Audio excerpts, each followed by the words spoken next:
que el símbolo se convirtió en ese figurativo de una lámpara, un faro y una luz en los hospitales. Sin ellas, un hospital se mantiene oscuro y no trabaja como debe ser. Esto no es retórica, es la realidad, y por eso muchos llegamos y preguntamos por la jefa.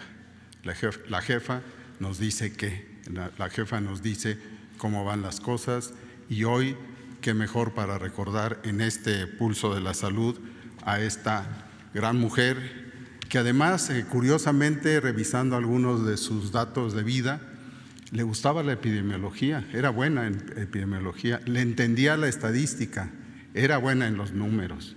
Y así hay muchas enfermeras en nuestro país que tienen esa noble profesión y ese noble acompañamiento con el ser humano.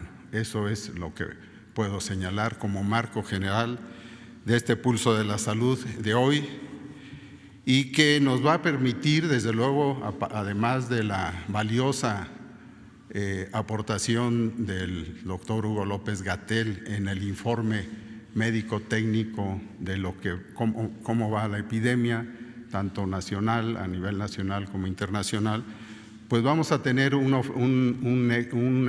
alto en el camino, el que hemos señalado, el ayer o el antes y el hoy.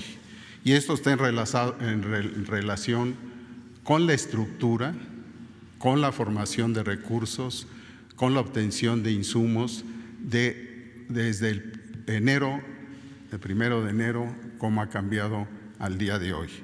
Y como ya anunció el presidente, pues es hora, y tenemos ya bastantes adhesiones, sumas, articulaciones dentro de lo que es el sector salud, dentro de lo que es el gobierno federal, dentro de lo que es esta gran sociedad que nos ha estado apoyando y desde luego formando parte activa de la epidemia, el ir sumando esfuerzos. Hoy tenemos una más, es la firma de un convenio con el Teletón, que todos ustedes conocen, todos los diciembres, desde hace veintitantos años, 23 años en especial, pues ha sido permeable en la sociedad mexicana, y hoy vamos a ver este otro esfuerzo de una empresa de comunicación y sociedad en general, con la capacidad, con la preocupación central de atender necesidades de niñas, niños, adolescentes con discapacidad.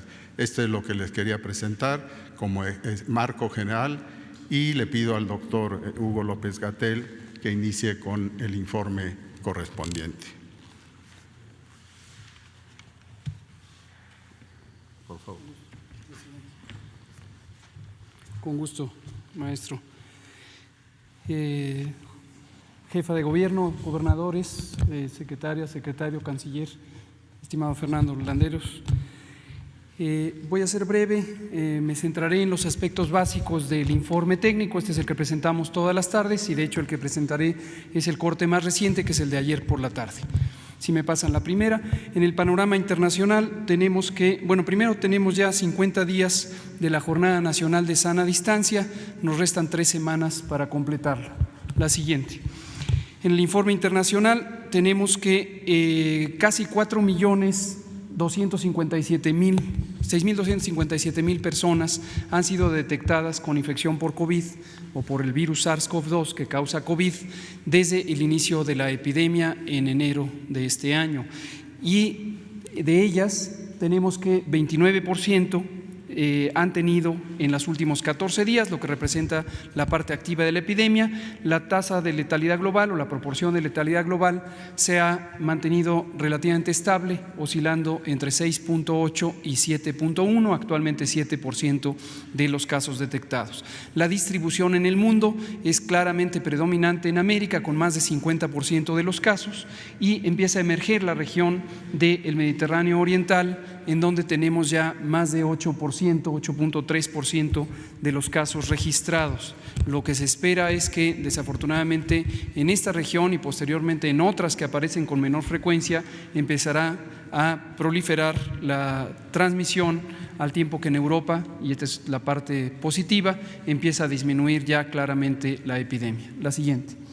En México tenemos 36.000 327 casos confirmados desde el primer evento, el 28 de febrero, y de ellos 8.288 son casos de las últimas 14 días, de la última quincena, que representan los casos activos de enfermedad con capacidad de transmisión principalmente. Se han estudiado 135.116 personas que en su momento fueron identificadas como casos sospechosos y resultaron en los 36.327 positivos o en 77.798 que fueron negativos. Esta me la salto por ahora, es la información general del acúmulo de casos, pero como ya hemos dicho es aún más trascendente, me salto también la gráfica de barras, esta que es la carga de enfermedad activa de los últimos 14 días, por ser la que contribuye a la conservación de la epidemia. Se ve en el mapa y también en la gráfica de columnas a continuación cómo la Ciudad de México y el Estado de México, específicamente la zona conurbada en el Valle de México, son las lugares donde existe prácticamente una mitad de la epidemia. Le siguen Tabasco, Veracruz, Baja California y Morelos en orden de frecuencia. Si lo vemos por incidencia para poder comparar poblaciones que tienen tamaños diferentes, encontramos que 6.5 de cada 100,000 personas en México han tenido en los últimos 14 días COVID, y en la gráfica de barras o de columnas podemos ver algunas señales interesantes y estimulantes, como el hecho de que la incidencia en la Ciudad de México empieza a descender en las últimas 48 horas.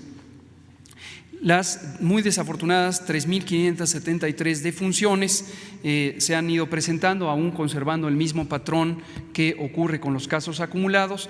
Lo previsible es que en algún momento empezará a haber una disparidad, una diferencia entre estos lamentables eventos que desafortunadamente son irreversibles con respecto a los casos nuevos que se irán presentando. Tenemos 259 defunciones que están reconocidas por su ocurrencia clínica y que están en proceso de confirmación diagnóstica. En la siguiente vemos su distribución por entidad federativa y claramente sigue el mismo patrón, como he comentado, de los casos acumulados: Ciudad de México, Baja California, Estado de México, Tabasco, Sinaloa y Quintana Roo en los primeros lugares. En la siguiente vemos tanto los casos confirmados como los casos sospechosos que están en proceso de estudio. Esta es una cifra que, aunque parece fija, en realidad va cambiando porque se reemplazan, ocurren casos sospechosos nuevos y algunos pasan a confirmación. Finalmente, lo que vemos es que todavía tiene una señal muy estable de crecimiento exponencial que corresponde con el curso de una epidemia aún muy activa.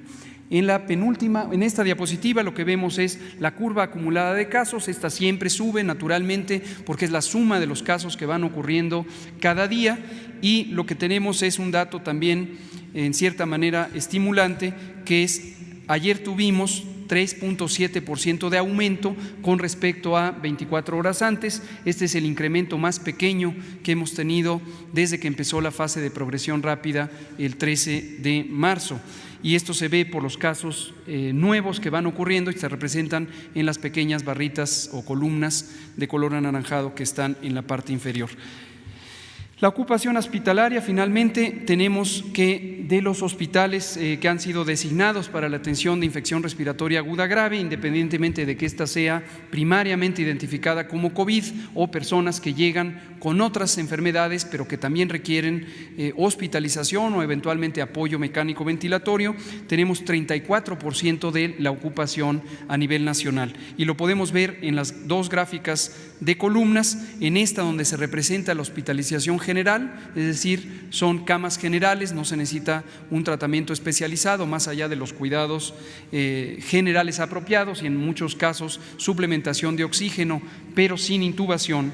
En el extremo derecho de la gráfica apreciamos que 34% de las camas destinadas para infección respiratoria aguda grave a nivel nacional están ocupadas. Si nos vamos al lado izquierdo de la gráfica, podemos ver el orden de ocupación por entidad federativa, empezando por la Ciudad de México, que tiene 73% de ocupación en las camas generales, seguido de Baja California, Estado de México, Sinaloa y Campeche. Y en la última, lo que vemos es la misma idea, pero para camas que tienen asignado un ventilador, un monitor y personal especializado para el tratamiento de personas críticamente enfermas de un padecimiento respiratorio grave, como es COVID en su forma más grave. A nivel nacional, del lado derecho de la curva, 27% de ocupación. En el lado izquierdo de la curva, de la gráfica, vemos que 64% de ocupación existe en la Ciudad de México, seguida por Sinaloa, Estado de México, Baja California, Quintana Roo, con los porcentajes que ahí se indican. Resumen general, seguimos diciendo lo que hemos comentado, estamos en una etapa importantísima de la epidemia, donde estamos en el punto máximo de transmisión en las ciudades que iniciaron con la epidemia, particularmente la Ciudad de México. Tenemos noticias alentadoras que hemos comentado, donde Tijuana, Villahermosa y Cancún, y en cierta manera aún ya se empieza a ver en Culiacán, Sinaloa, empiezan a bajar la intensidad de transmisión. Pero reiteramos, esto no quiere decir que sea momento oportuno para relajar las medidas de sana distancia. Aún nos quedan 3 semanas de la jornada nacional y cuanto más orden, disciplina y constancia en quédate en casa, vamos a lograr reducir la carga de contagios, y eso va a ser benéfico cuando venga el momento de la reapertura, del desconfinamiento. Muchas gracias, presidente. Muchas gracias, Hugo. La siguiente información quiero señalarles de principio que se va a poner en la página de la Secretaría del INSABI, para que ustedes tan solo tengan una introducción de la información que se generó a raíz de una pregunta. El presidente nos dijo ¿qué hay de enero acá en ámbitos de formación de recursos, de estructura en atención al COVID, a la epidemia? Pero no solo es para eso, sino para consolidar lo que viene. En el siguiente camino que tenemos todavía difícil, desde luego en atención de toda la población, ya tenemos algo que se va a quedar continuo, porque la epidemia no nos va a dejar rápidamente, nos va a dejar en lo urgente, pero vamos a tener que regresar a algunas acciones, algunas actividades que son parte de la acción necesaria para la sociedad, para esa población que tanto nos ha apoyado, y desde luego para todo el personal médico. Pero esta pregunta nos pareció no un reto, sí lo fue en parte, pero es una necesidad, y les voy a presentar los datos más relevantes. Sí, ¿me puede dar el micrófono para que pase para acá?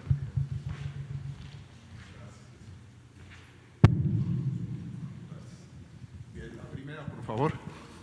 En esta tabla sumaria vemos el avance de camas de terapia intensiva con recursos humanos disponibles para la epidemia.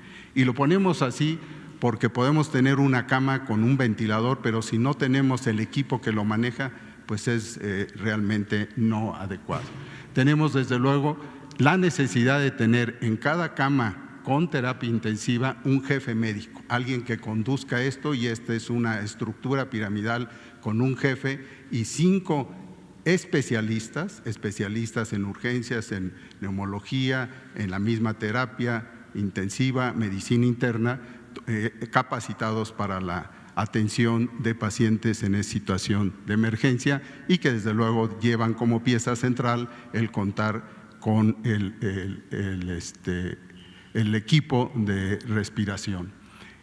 Las camas con médico general, ustedes saben, es para cubrir otra fase de la misma atención, pero no la grave. Las camas con enfermera especialista son las de mayor demanda y de mayor necesidad, y desde luego también fueron atendidos, y las camas con enfermera general. Aquí el marco general es recordarles que tenemos un déficit, y esto lo teníamos desde el año pasado ya en estudio, en preparación, y había ya recursos para subsanar este déficit de 200,000 profesionales de la salud. esto desde luego tomando en cuenta solo médicos, médicos generales y especialistas, y 300,000, alrededor de 300,000 enfermeras, que así fue como recibimos en un censo muy minucioso durante el año pasado. ¿Qué hemos hecho? ¿Qué avances tenemos? Y aquí está en la columna por izquierda por las instituciones, incluyendo las que ya conocen, con un total grande de 12,715 como meta. Como camas con jefe médico especialista tenemos 8,613, camas con médico general 9,256 y con enfermeras, como pueden ver, cerca de 7,500 y 8,600 camas con enfermeras. Esto, desde luego, es lo que se tenía, de inicio, 3,552 el 1 de enero de 2020 y progresivamente al 5 de mayo hemos pasado de 3,552 a 8,113. La siguiente, por favor. El tablero sectorial que aquí les ponemos de control de recursos está aquí ya ampliado, desde luego, en lo que les señalamos para que tengan el total final de 44,247 con otros personales de la salud. La siguiente, por favor.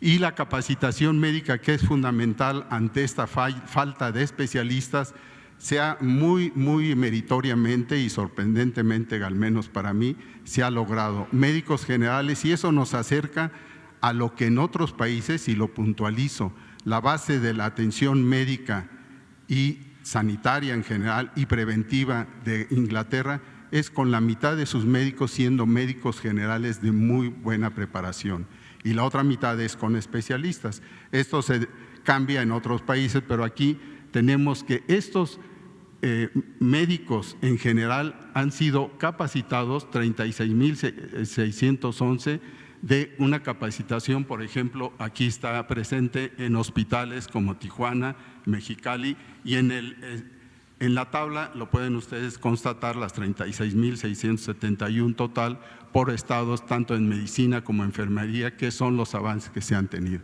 La siguiente, por favor.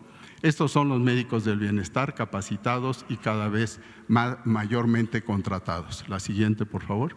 Ahora, en cuanto a la infraestructura, lo podemos exponer también considerando el total de obras abandonadas que se recogieron, que se tenían en el censo antes de que llegara la epidemia, 327, donde mayoritariamente son centros de salud 217, hospitales 110, y por año terminadas en 54 fueron 200, en 2019, 54, en proceso 56 y suspendidas porque no estaban adecuadamente sustentadas en lugares, en espacios y en necesidades, 107.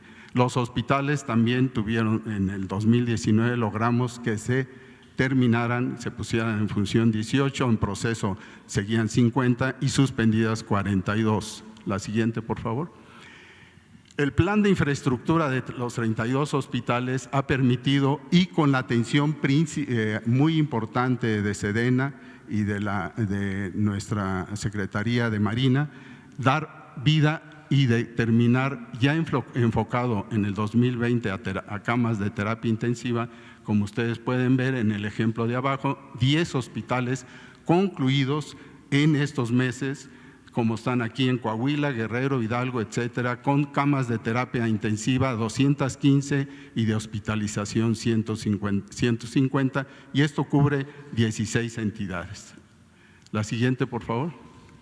La reconversión de hospitales para COVID-19 también han tenido una infraestructura terminada en este año de 32 hospitales, con un rescate hospitalario en promedio de una por mes, y aquí tienen el listado de 410 de las 770 en total de camas de terapia intensiva y 330 de las 570 camas de hospitalización. Este es el antes, el de enero, y el después a este mes. La siguiente, por favor. ¿Se acabó? Bueno, si hay alguna pregunta. Este es el general, la presentación breve que les exponemos, pero que desde luego la pueden consultar y la podemos platicar después. Muchas gracias.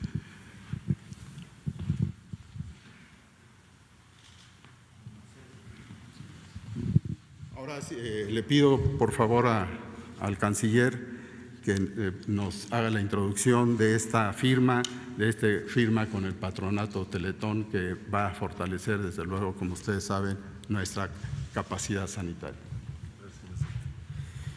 Con su permiso, señor presidente.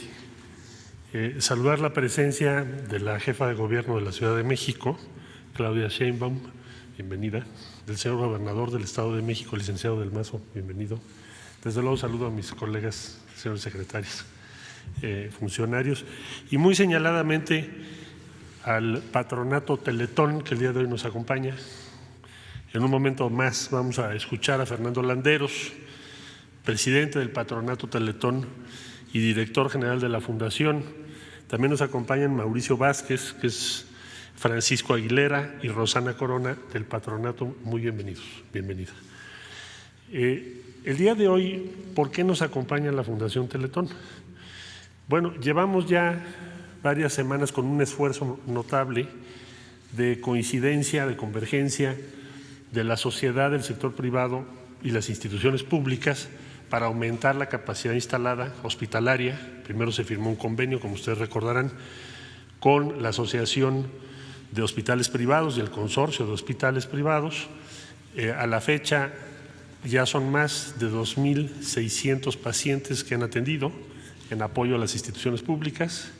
Después se anunció otra iniciativa que se llama Juntos por la Salud, que debo decir que ya empezó a distribuir en los hospitales del Valle de México y pronto en esta semana de toda la República los kits de equipos de protección para enfermeras, para médicos. Hoy en el Día de la Enfermera felicitamos a todas, pero estas acciones son para su protección, para que quienes están atendiendo el COVID tengan el respaldo de la sociedad, traducida, expresada en donaciones y en equipo.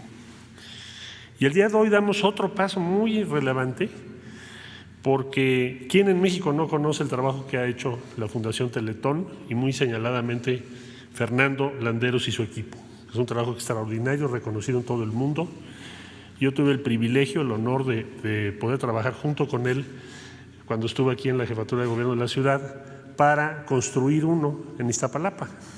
Bueno, el asunto es que Fernando y su equipo se han acercado a los gobiernos de los estados, al gobierno federal, para el día de hoy suscribir un convenio que permita utilizar las instalaciones de primer nivel que tienen en toda la República Mexicana, 23 de ellas, se puedan reconvertir para atender de conformidad con las prioridades que marque cada gobierno estatal, la jefa de gobierno en el caso de la Ciudad de México, el Instituto Mexicano del Seguro Social, cuyo director ha sido un promotor de primer orden para la firma de este convenio. Gracias, Zoe, por tu apoyo. El director del Instituto de Seguridad Social al servicio de los trabajadores, al servicio del Estado, el ISSSTE, el INSABI y, por supuesto, el señor secretario de Salud, que ha promovido este convenio. Entonces, con la firma del día de hoy, 23 centros que tienen la infraestructura, el equipo, el personal para atender personas con diferentes discapacidades, especialmente menores de edad, van a también contribuir para atender esta contingencia, la pandemia COVID-19. Ya explicará ahora Fernando, le cedo el uso de la palabra, para que nos diga el gran esfuerzo que va a hacer Teletón. Ya está haciendo, pero va a ser a partir de ahora en toda la República Mexicana. Muchas gracias por su trabajo, gracias a los miembros del patronato, muchas gracias Teletón.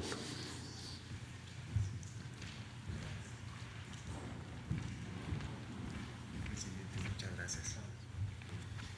Con su permiso, señor presidente, la verdad es que con mucha emoción, con mucha humildad y al mismo tiempo con toda la humanidad de millones de mexicanos que hemos construido esta obra en 23 años, es que, como decía el canciller Marcelo Ebrard, queremos poner a disposición de los mexicanos que hoy más lo necesitan y de las autoridades federales, señor presidente, y estatales, estas instalaciones y esta infraestructura que con tanto amor, con tanta perseverancia, millones de mexicanos hemos construido.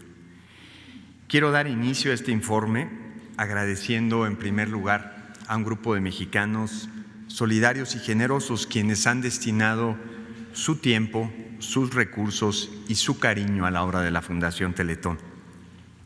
Ellos conforman el patronato de la Fundación y es gracias a ellos, a cada uno de ellos, que es posible hacer este ofrecimiento. Los mencionaré de acuerdo a la antigüedad con la que fundaron o se fueron sumando a esta obra solidaria y de amor.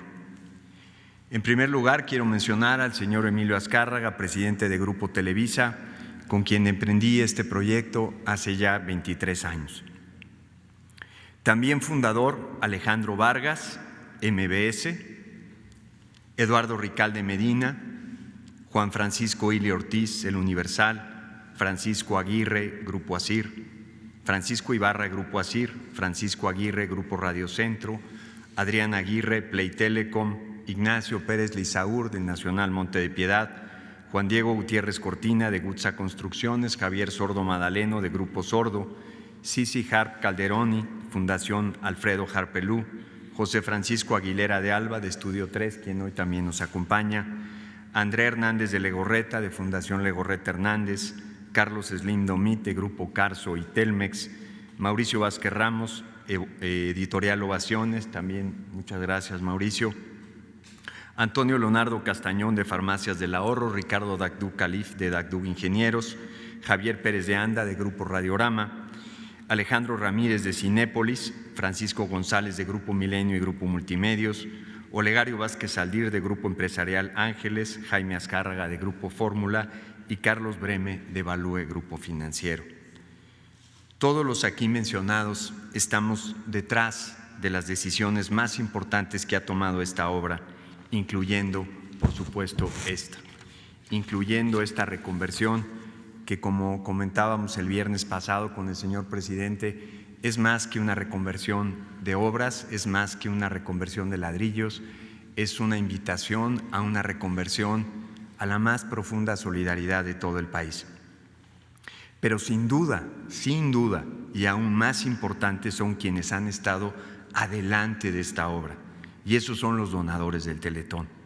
Durante 23 años ininterrumpidos, aproximadamente, es el cálculo, 20 millones de mexicanos han sido donadores solidarios de Teletón. Si lo pensamos a fondo, ellos son los donadores quienes hacen realidad este ofrecimiento y esta aportación al país. Gracias a todos y a cada uno de los donadores. A continuación daré a conocer un informe de las actividades realizadas por la Fundación Teletón ante el COVID y, por supuesto, como decía el canciller Ebrard, de lo que vamos a hacer. Vamos a ver esta presentación, por favor. Vislumbramos, en primer lugar, dos caminos de apoyo: el apoyo a través del gobierno federal y el apoyo a través de los gobiernos estatales. Vamos a informar. Trabajando a fondo, con una gran coordinación y armonía con la Secretaría de Salud, ejecutamos 5 acciones de la mayor importancia. Primero, de la mano de muchas otras organizaciones, participamos en la elaboración de la Guía de la Protección de la Salud para las personas con discapacidad en el contexto del COVID. Segundo, hicimos una serie de alianzas con un número telefónico, el 800 Teletón, con la Línea de Vida y con el 911 para derivarnos llamadas relacionadas con la discapacidad. Tercero, trabajamos en concreto en otro documento con la Secretaría de Salud para una serie de materiales y recomendaciones para personas con autismo. Y siguiente punto, compartimos contenidos de telerehabilitación que hoy se muestran en la página del gobierno de la ciudad, del gobierno federal. Vamos a la siguiente lámina. Hubieron, una anterior, por favor. Hubieron 2 acciones. La primera, telerehabilitación. Es importante decir que tuvimos que cerrar los centros Teletón, salvo el Hospital de Cáncer, porque resultaba sumamente peligroso para niños inmunodeprimidos, para ellos y para sus familias, acudir o seguir acudiendo a sus terapias. Por eso los tuvimos que cerrar, para salvaguardar su integridad y su vida. Sin embargo, esos niños no se podían quedar sin rehabilitación. Por eso nos dimos a la tarea de crear la telerehabilitación. un servicio originalmente pensado para los pacientes, para esos más de 30,000 niños que atendemos en Teletón, pero que hoy ponemos a disposición gratuita de todo el país estos materiales en videos de telerehabilitación, dando y ofreciendo un servicio abierto a los casi 6 millones de mexicanos con alguna discapacidad. La rehabilitación no se puede frenar por la pandemia, debe de seguir adelante y aquí tenemos una herramienta que puede ayudar. Siguiente. Sabiendo que tenemos un grupo de especialistas en el ámbito médico, en el ámbito psicológico, evidentemente en el ámbito de la discapacidad, el autismo y el cáncer, y por iniciativa de todos ellos es que desde los 24 centros Teletón, hoy 431 especialistas de la Fundación Teletón atienden las llamadas del público en general a través de la línea telefónica 800 Teletón, al servicio de todo el país. Siguiente. De cara a las reconversiones, señor presidente, como mencionaba hace un momento, con mucha humildad, pero también con toda la humanidad y el amor de un país, es que ofrecimos estas reconversiones al gobierno federal y a los gobiernos estatales. Daré información de cuáles son los avances hasta este momento. Primero, el CRIT Coahuila se reconvierte en un centro ambulatorio de toma de pruebas COVID-19, en donde el gobierno del estado de Coahuila es la autoridad o será la autoridad sanitaria responsable. Segundo, el CRIT en Chiapas. El CRIT en Chiapas se reconvierte temporalmente en un centro de atención psicológica post-COVID y la autoridad sanitaria responsable es el gobierno del estado de Chiapas. Tercero, el CRIT Durango se reconvierte temporalmente en un centro de consulta externa para diagnóstico de COVID-19. La autoridad sanitaria responsable es el gobierno del estado de Durango. Cuarto, CRIT Estado de México, concretamente el CRIT en Tlalnepantla, se reconvierte temporalmente en un hospital con 158 camas para pacientes no COVID y la autoridad sanitaria responsable es el gobierno del estado de México. Señor gobernador, le agradezco mucho también la oportunidad de poder trabajar con usted y con su equipo y de hacerlo de verdad de una manera apasionada por este país.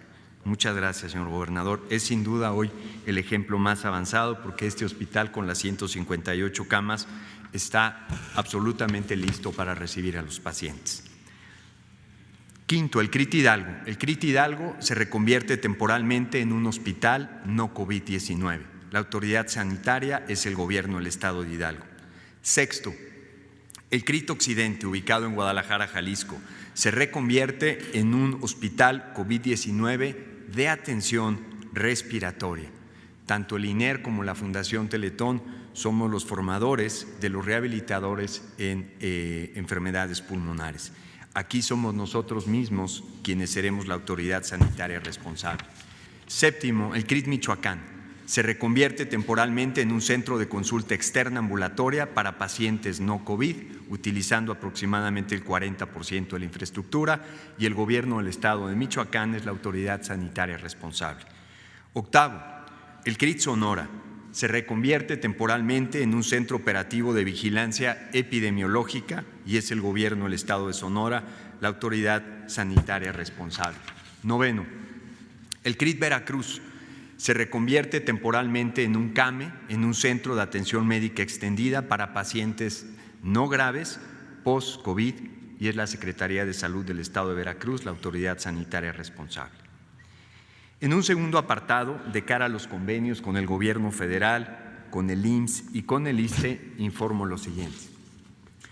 El CRIT Baja California Sur, ubicado en La Paz, se reconvierte temporalmente en un hospital de atención temprana para pacientes COVID con síntomas leves o moderados que presentan un factor de riesgo, como hipertensión, diabetes o inmunodepresión. En este caso, y agradezco a Zoé Robledo, director general del Seguro Social, ellos serán la autoridad operativa responsable del CRIT Baja California Sur. Muchísimas gracias, Zoé. El CRIT Ciudad de México el CRIT Ciudad de México se reconvierte temporalmente en un hospital de atención temprana para pacientes COVID-19, igualmente con síntomas leves o moderados que presentan un factor de riesgo. En este caso, agradezco mucho a la jefa de gobierno de la Ciudad de México y nuevamente al director general del Seguro Social, ya que en conjunto conformarán la autoridad operativa responsable. Siguiente, el CRIT Guanajuato, vamos en el número 12. Se reconvierte en un hospital de atención temprana, igualmente para pacientes COVID con síntomas leves o moderados que presentan un factor de riesgo. Y aquí nuevamente es el Instituto Mexicano del Seguro Social la autoridad operativa responsable. 13º, el CRIT Guerrero. El CRIT Guerrero se reconvierte temporalmente a un hospital con 60 camas para pacientes no COVID-19. El gobierno del Estado de Guerrero es la autoridad sanitaria responsable, pero además aquí hay una colaboración más, que es del ISSSTE, quienes hacen una reconversión de la infraestructura de consultorios y se ofrece y lo ofrecerá como consulta externa a pacientes no COVID. Agradezco también aquí a su director, Luis Antonio Ramírez, por el apoyo y la colaboración. CRIT Ciudad Nezahualcóyotl se reconvierte temporalmente en un hospital de atención temprana, igualmente para pacientes COVID con síntomas leves o moderados, y la autoridad operativa responsable es nuevamente el Instituto Mexicano del Seguro Social.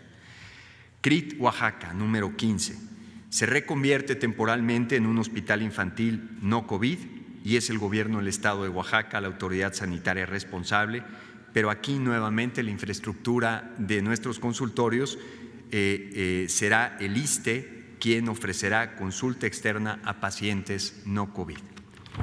Y por último, el CRIT de Puebla. El CRIT de Puebla se reconvierte temporalmente en un hospital de atención temprana para pacientes COVID, nuevamente con síntomas leves o moderados que presentan un factor de riesgo, y nuevamente es el Instituto Mexicano del Seguro Social la autoridad operativa responsable. Querido México, nos has dado mucho, y ahora va de regreso. Los que podamos hacer, no escatimemos una sola gota de esfuerzo. Los que creen que no pueden hacer algo, se equivocan. Hagan lo más importante, quédate en casa.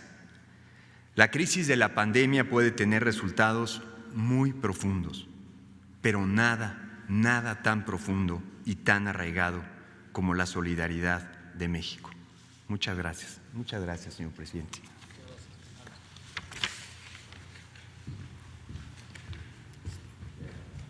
¿Ya? Pues pasamos a la firma del convenio. Ahí viene la mesa móvil.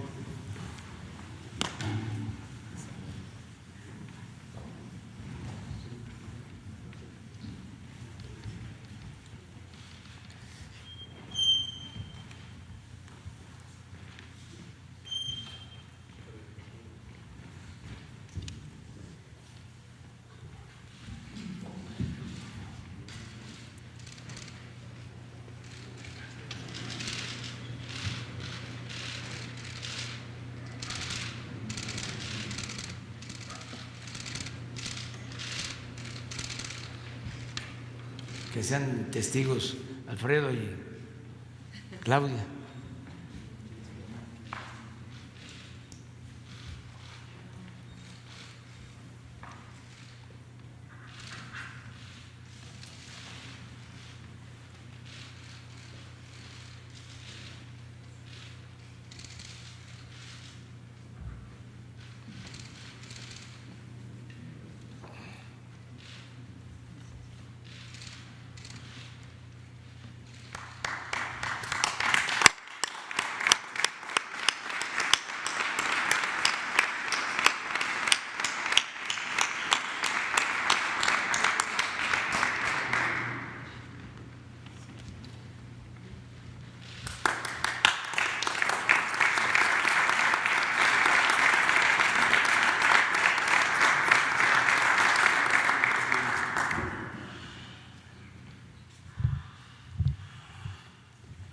Pues muchas felicidades por este acuerdo de colaboración.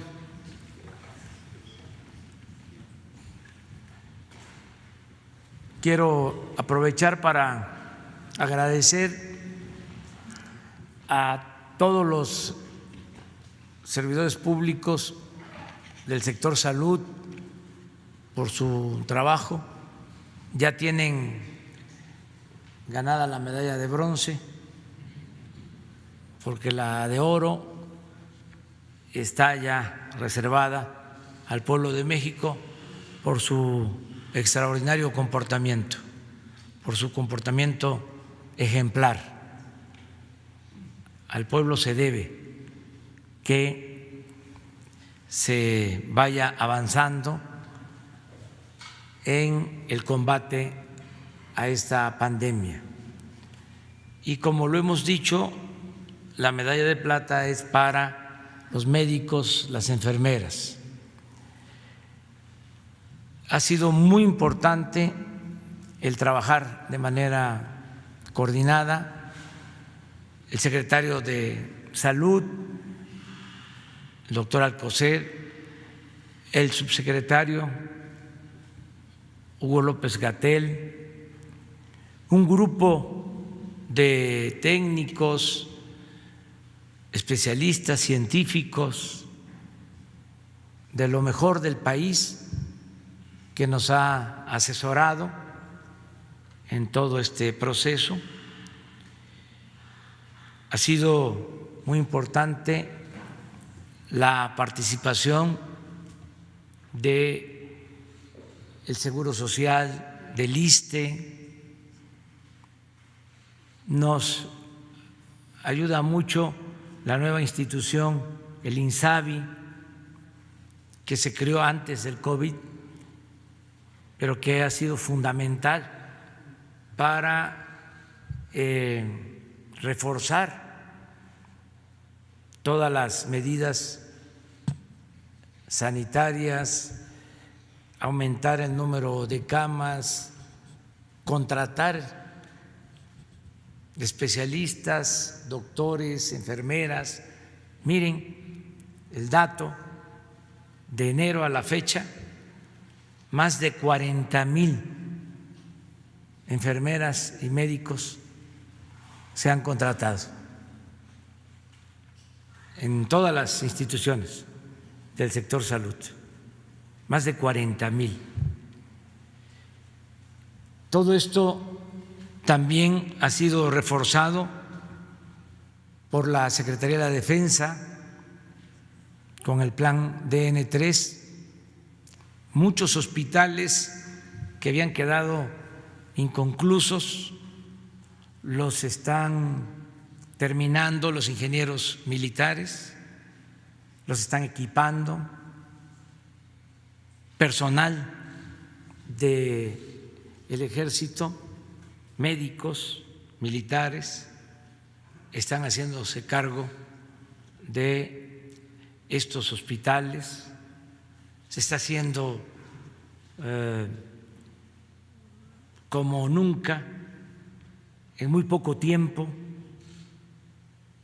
Siempre vamos a agradecer el que no nos haya pegado primero la pandemia, que nos dio tiempo para prepararnos y que además por la estrategia que se puso en práctica no hubo una irrupción, no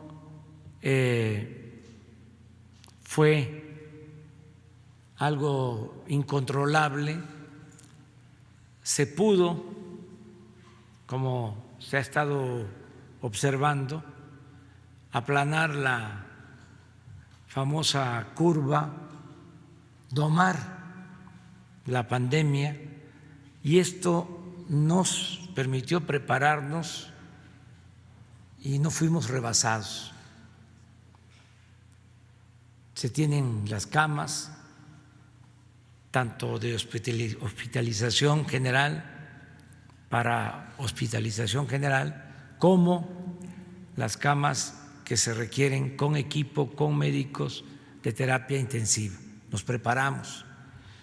Entonces, decía yo, nos reforzaron tanto la Secretaría de Defensa como la Secretaría de Marina, con el Plan Marina.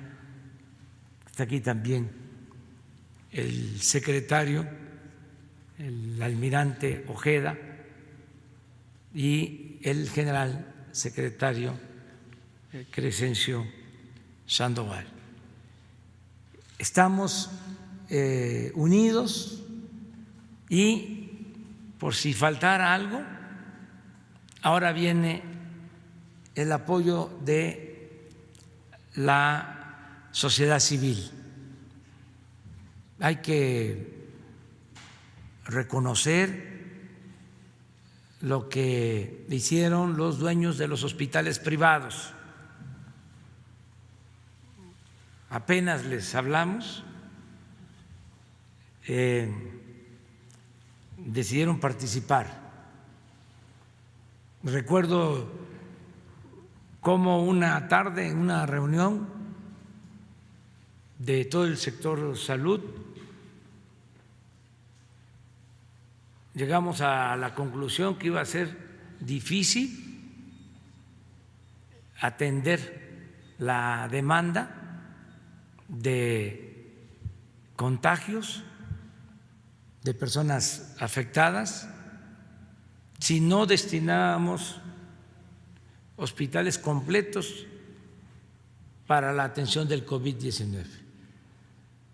Pero ¿qué íbamos a hacer con los otros pacientes,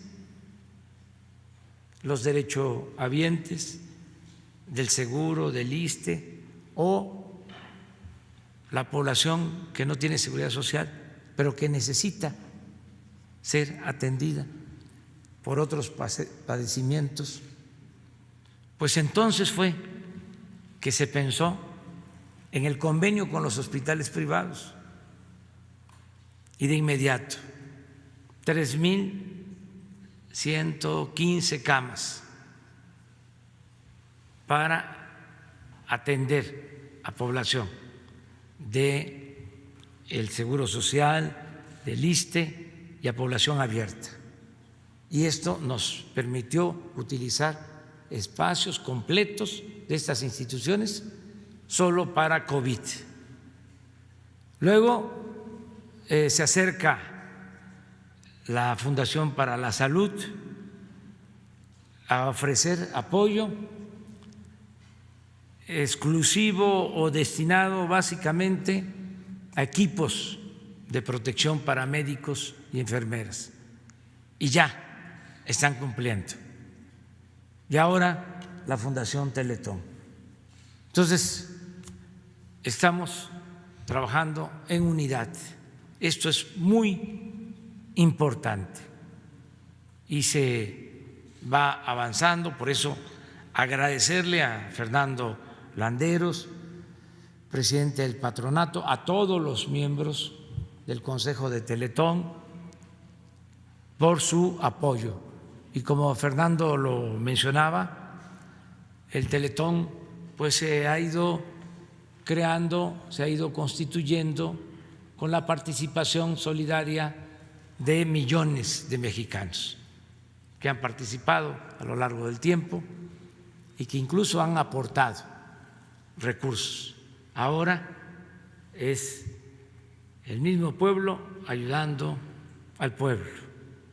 Esa es una muestra más de solidaridad. Nos da mucho gusto por eso estar este día de la enfermera celebrando este convenio. Y vamos a continuar con nuestra conferencia. Si les parece, cerramos y abrimos en lo general o nos quedamos con el tema. Vamos con el tema. Muy buenos días. Juan Hernández del periódico Baste del Grupo Cantón. Esta es una pregunta dirigida a Fernando Landeros, o como se le conoce ahí en los CRITs como Chovy Landeros. ¿Qué les motivó a ustedes precisamente a aportar este esfuerzo de los CRITs? Sobre todo también me gustaría saber cómo han capacitado al personal, cómo han ustedes de alguna manera tomado las riendas precisamente en una situación tan compleja como lo que es el coronavirus, y también de alguna manera también si nos puede comentar en el caso del hito del hospital oncológico, ¿cómo han afrontado esta situación precisamente para que los niños no dejen de recibir sus tratamientos, y también del Centro de Autismo Teletón, el CAT? Aquí hay casos pues de autismo leve a severo. Ahí cómo están dándole el tratamiento. Y finalmente, hablando de infraestructura, ¿cuántas camas están ustedes aportando precisamente a esto de la atención del COVID? Gracias. Y una segunda pregunta, pero sería al subsecretario Gatell, pero terminando el tema. Gracias.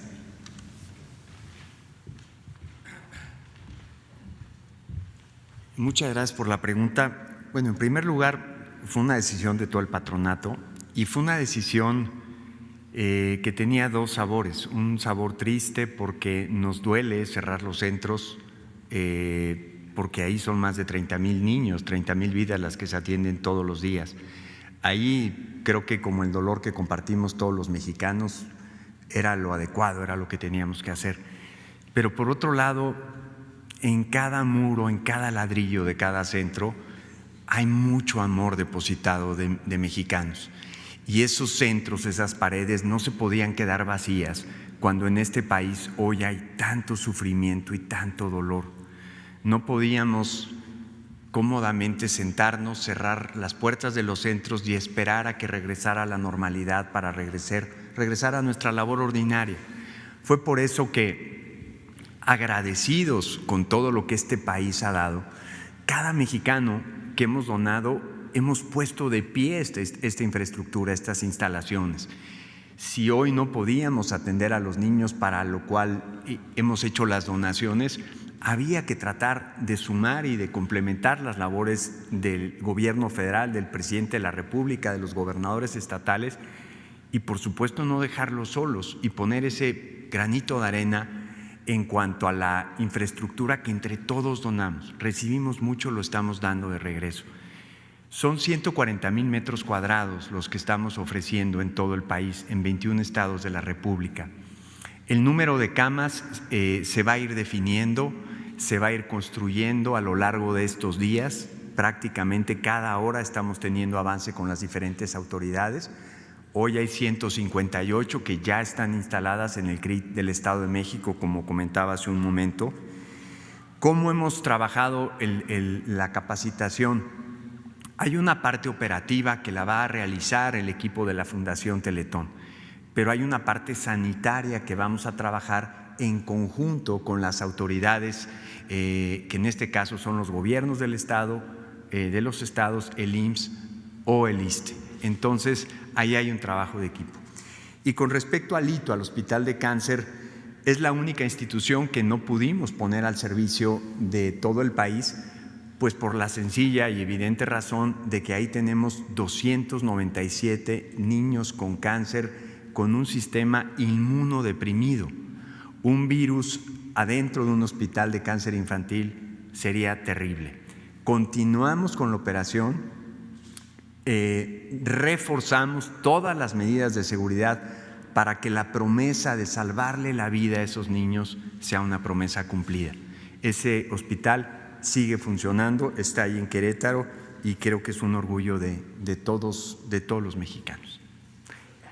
El CAT, el Centro para Niños con Autismo, está disponible también, es una infraestructura que está disponible para el gobierno federal, para los gobiernos estatales.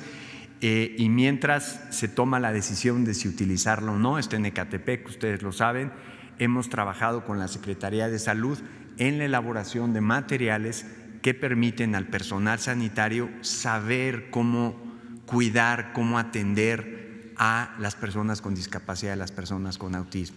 Las personas con autismo en un encierro representan muchos retos.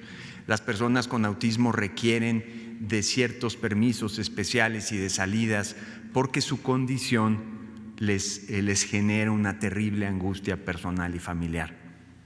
Cuidar, en el caso de los niños con parálisis cerebral, por ejemplo, las secreciones salivales, en esto que estamos cuidando todo de contagio, es parte de esa guía que con muchas otras organizaciones de la sociedad civil hemos trabajado directamente con el doctor Ricardo Cortés de la Dirección de Promoción de la Secretaría de Salud.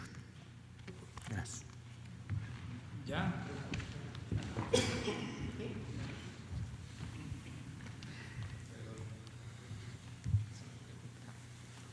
Perfecto.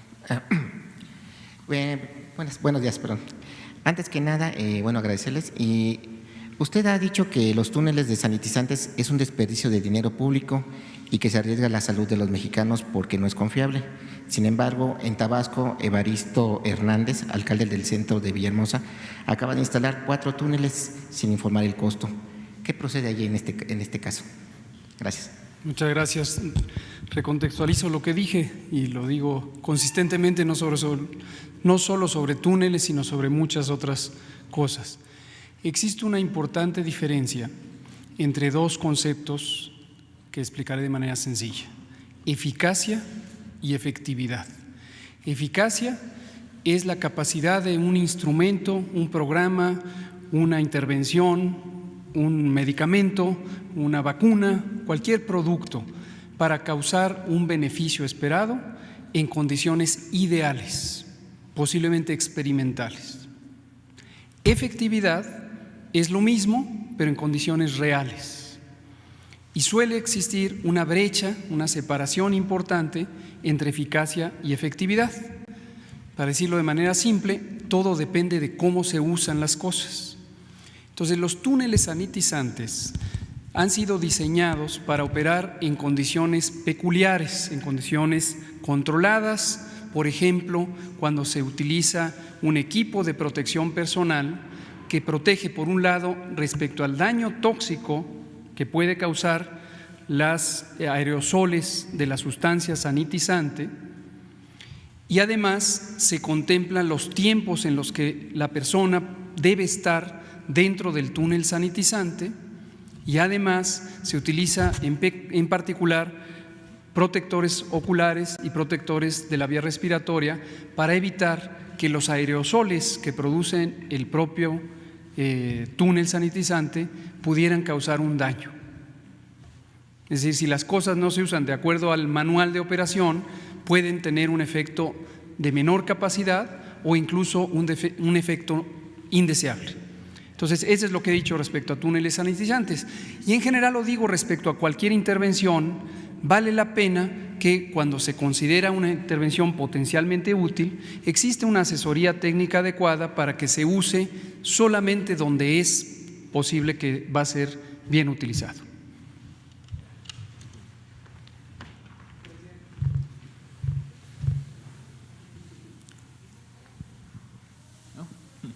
Después dos mujeres, Presidente, dos compañeras.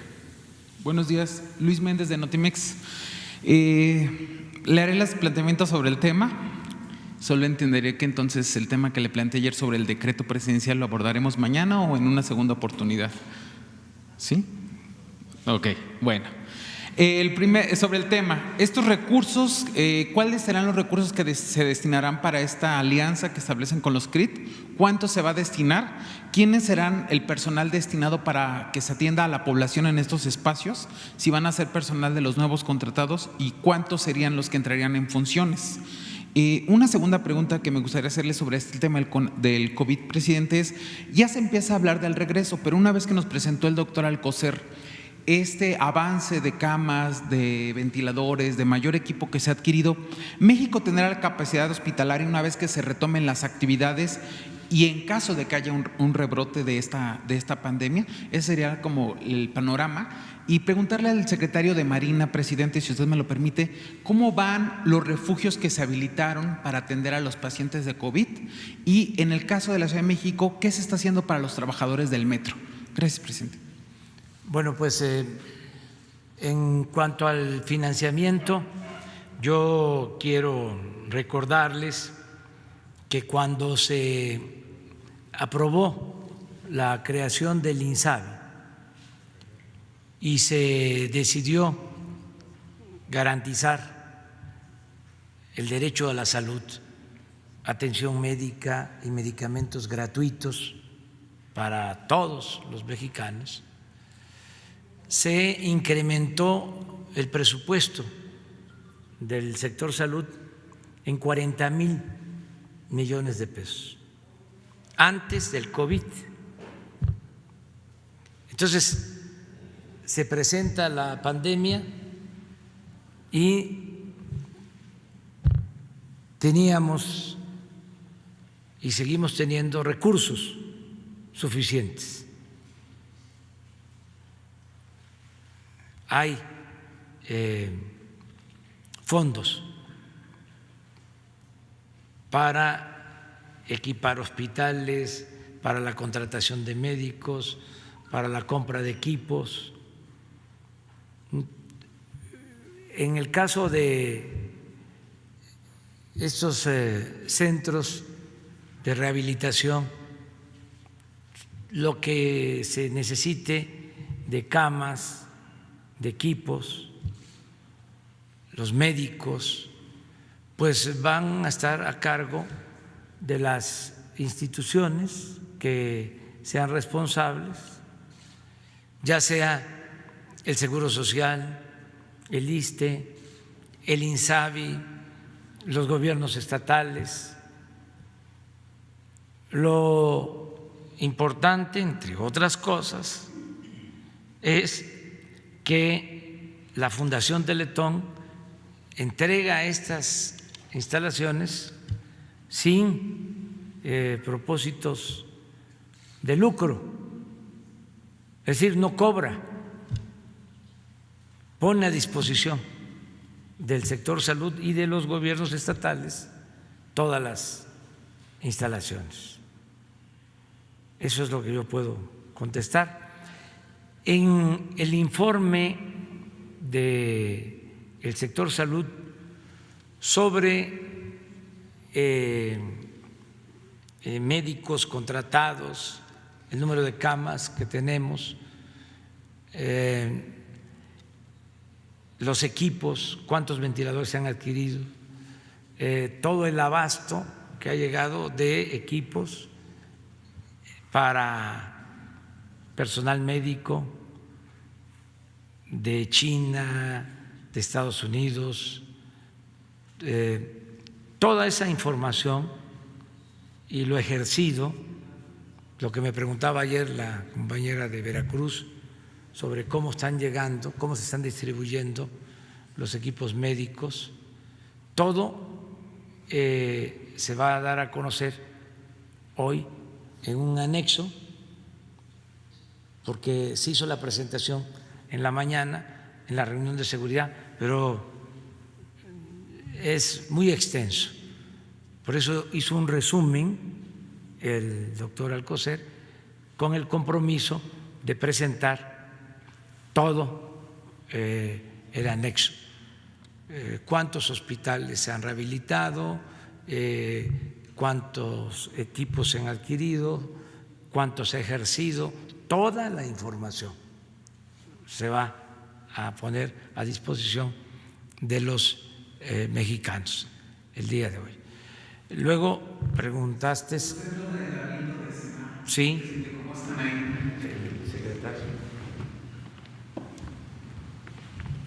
con permiso. Gracias por la pregunta. Como ustedes saben, en el Plan Marina se determinaron que aquí en la Ciudad de México existen 3 centros de aislamiento, 2 que están en el sur, muy cerca de nuestra institución, y otro aquí en el aeropuerto, en la Terminal 2, y uno más en Acapulco, dentro de la región naval. En total, aquí en México están capacitados para atender a más o menos a unos 1,200, 1,250 personas, y en la ciudad de Acapulco a 100.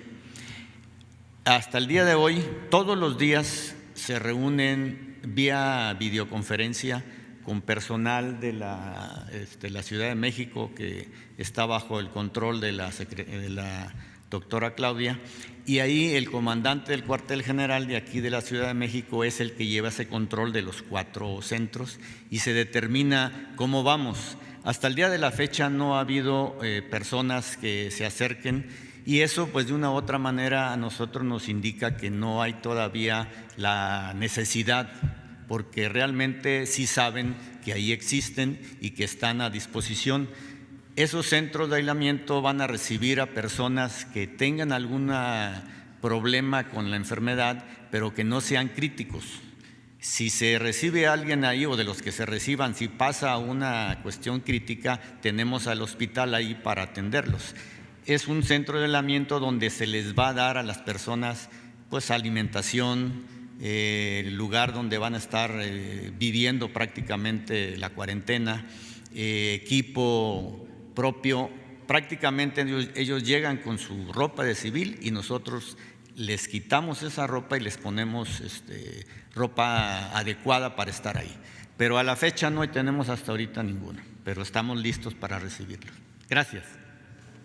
Y lo otro es, doctora Sheinbaum, buenos días, es sobre los trabajadores del metro, dado que se han representado algunos brotes en los talleres de Zaragoza, por ejemplo, en donde se habla de 19 casos de trabajadores portadores del coronavirus, del COVID-19.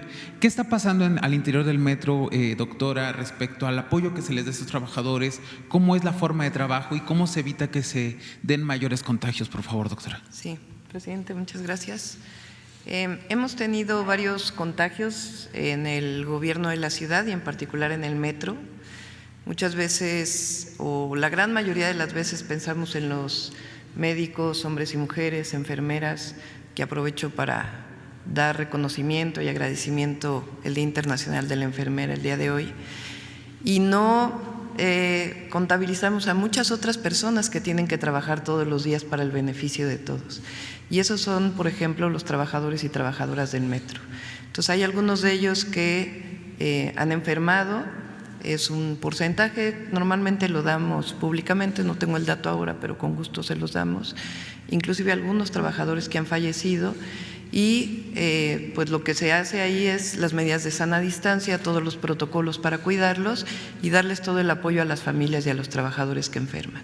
Así que pues hay que reconocer también toda la labor de los y las trabajadores del metro que están ahí permanentemente para que nosotros podamos movernos en la ciudad, particularmente todas las personas que hoy tienen que salir a trabajar en actividades sustantivas. El metro ha reducido el número de personas que viajan en él en cerca de 75 a 80%. Normalmente se mueven alrededor de entre 5 y 6 millones de personas y hoy solamente es el 20-25%, pero tienen que estar los trabajadores ahí para apoyar. Así que nuestro reconocimiento y todo el apoyo a los trabajadores del metro. De la plantilla del metro que está laborando en esta pandemia. No tengo en este momento el dato, pero con todo gusto se lo pasamos a Jesús y a los compañeros. Gracias. Le toca a las compañeras, entonces. ¿Sí? Las dos. Gracias. Buenos días, señor presidente. Berenice Telles, de periódico 1+1. Está muy bien la coordinación que se ha realizado de la sociedad civil con el gobierno de México en cuanto al tema de sumarse a estos esfuerzos para combatir el COVID-19. Mi pregunta es, en los pronósticos que se tienen, ayer dio un informe de que era el 70% de ocupación en el caso de la Ciudad de México. Si se pronostica realmente una saturación como para echar mano de toda esta infraestructura que pues se está coordinando el día de hoy. Sí, esta es mi pregunta. Pues mire, hemos contado con suerte, decía yo, porque la suerte también cuenta en todo esto. Es virtud y es fortuna, virtud y suerte. Y comentaba de cómo no nos afectó primero y cómo donde afectó primero la pandemia rebasó las capacidades de hospitalización, tanto de hospitalización general como de terapia intensiva.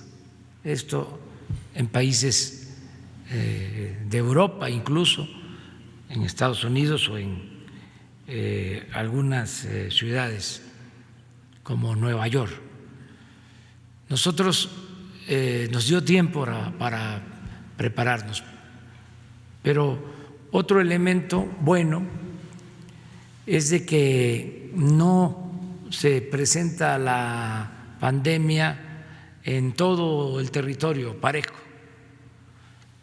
sino que está regionalizada, vamos a decirlo. Lo que es el Valle de México, Quintana Roo y en particular Cancún, Tabasco, Sinaloa y es básicamente Culiacán y Baja California, la primera etapa de afectación. Viene una segunda. Todo esto lo vamos midiendo gracias a que son muy buenos, repito, subrayo, reitero, los especialistas, los médicos, los científicos y también los matemáticos que nos están ayudando en las proyecciones. Entonces, esto nos permite ir viendo cómo se va comportando en las distintas regiones la pandemia y así poder actuar.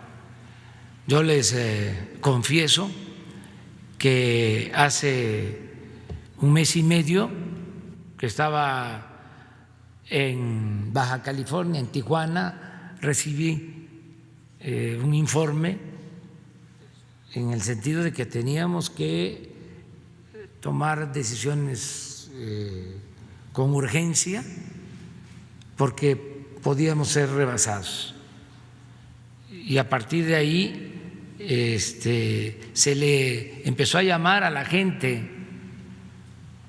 No emitimos un decreto autoritario, no se prohibió la salida de la gente de sus casas, no se decretaron toques de queda, nada. Se empezó a hablar con la gente y todos a cuidarnos y por eso estos resultados. En el caso del Valle de México se pensó en una primera proyección que se podían necesitar, si mal no recuerdo, 10,000 camas de hospitalización general, 10,000. Lo cierto es que ya hay una ocupación de cerca de 6,000 en la actualidad, pero la proyección son 10,000. Por tu pregunta de por qué nos estamos preparando, porque esa fue la proyección de los especialistas. Y en el caso de terapia intensiva, lo mismo, se hizo una proyección. Ahí hasta ayer la ocupación es del 75% de las camas, es decir, tenemos una disponibilidad aquí en el Valle de México del 25% de las camas para terapia intensiva. Entonces, estamos, de acuerdo a las proyecciones, en la meseta, en lo alto de la pandemia, en el caso del Estado de México. Si resultan las proyecciones, ya pronto va a comenzar el descenso. Pero no podemos confiarnos. Ahora sí, como se dice coloquialmente, vale más que sobre y no que falte. Entonces, por eso nos seguimos preparando. Ahora, el hecho de que se haya regionalizado la pandemia nos permite concentrar recursos, tanto personal médico como se está haciendo. Están viniendo médicos de otros estados a capacitarse a la Ciudad de México con doble propósito. Ayudan, porque aquí se necesita más que en otras regiones del país, y se forman para regresar a sus estados. Entonces, se está concentrando el apoyo donde más se necesita, con el propósito, ya hay hasta proyecciones en ese sentido, de que cuando, por ejemplo, aquí vaya en descenso la pandemia, los equipos médicos, ventiladores, todo lo que se requiera, pueda ir a ayudar a otras regiones del país, a todos los estados del país. Entonces ya estamos más tranquilos, porque sí pasamos momentos difíciles, porque no había la infraestructura hospitalaria básica, necesaria para enfrentar esta pandemia. Entonces, ahora ya podemos decir que hay reservas y, sin embargo, nos tenemos que seguir preparando. Por eso agradecemos a Teletón estos espacios, porque son más camas en el caso de que se necesite. Nuria. Gracias. Bueno, buenos días a todos y a todas. Soy Nuri Fernández de La Caracola. Primero que nada, agradecerles a todos ustedes por su responsabilidad y compromiso. Y yo quiero hacer referencia, hace unos pocos días, Sebastião Salgado, que es un gran fotógrafo brasileño, hizo un llamado internacional sobre la situación de las tribus del Amazonas. En el Amazonas, además de que hay una reserva muy importante de agua y de oxígeno, hay una reserva cultural importantísima, porque hay tribus dispersas en la región en una cantidad muy importante, y el COVID ya llegó y están pues siendo diezmados. Realmente está empezando a haber pues muchas muertes, y eso pues creo que nos hace pensar, ya una vez platicamos de eso aquí, de el momento de concentración de la pandemia en que afecta a los grandes centros urbanos, aquí como está pasando con la ciudad, y el momento de dispersión de la pandemia en que empieza a afectar a las comunidades aisladas.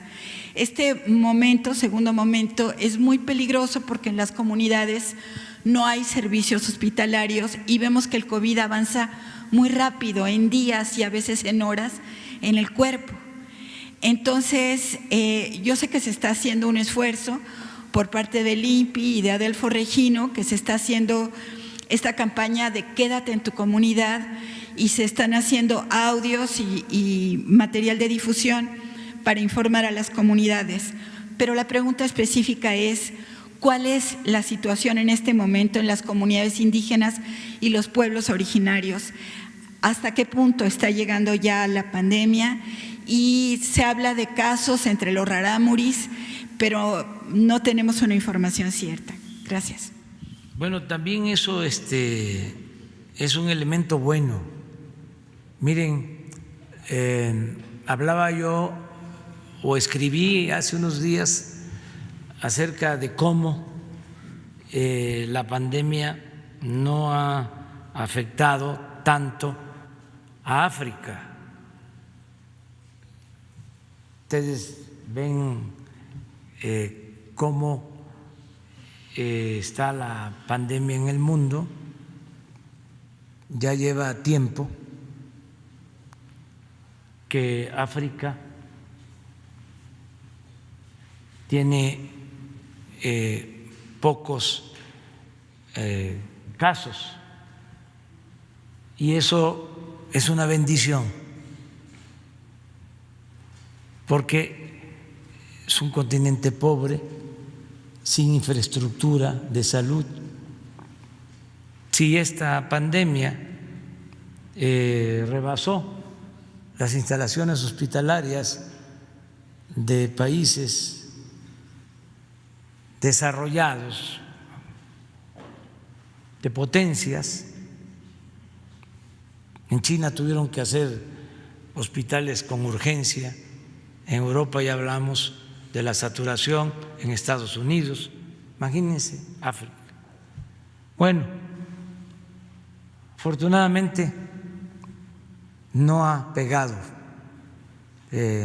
fuerte hasta ahora. Lo mismo aquí, en nuestro país.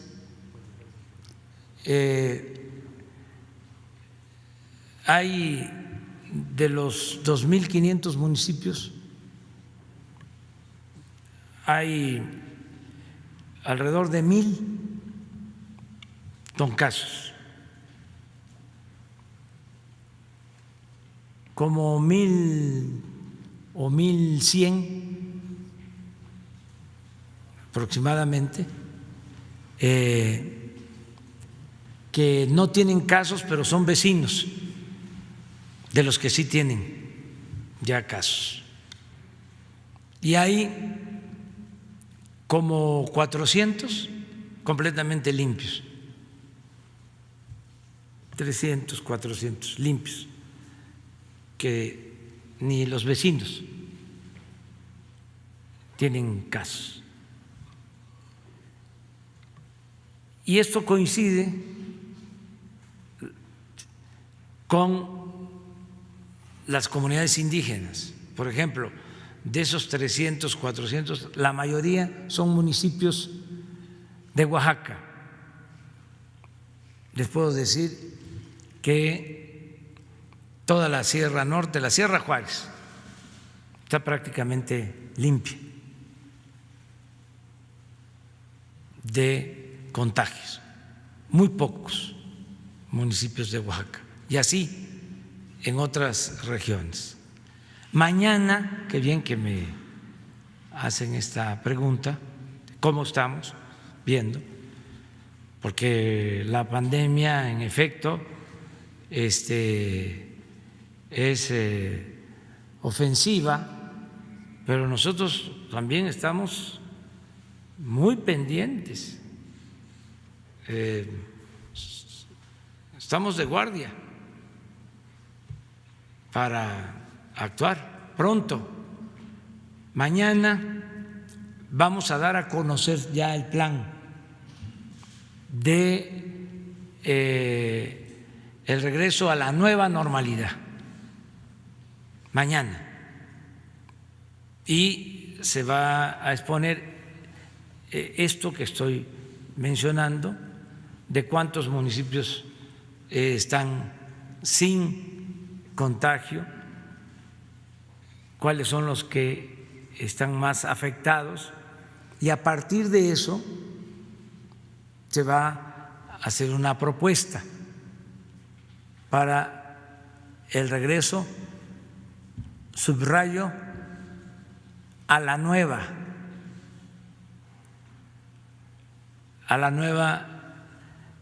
normalidad. Nueva normalidad.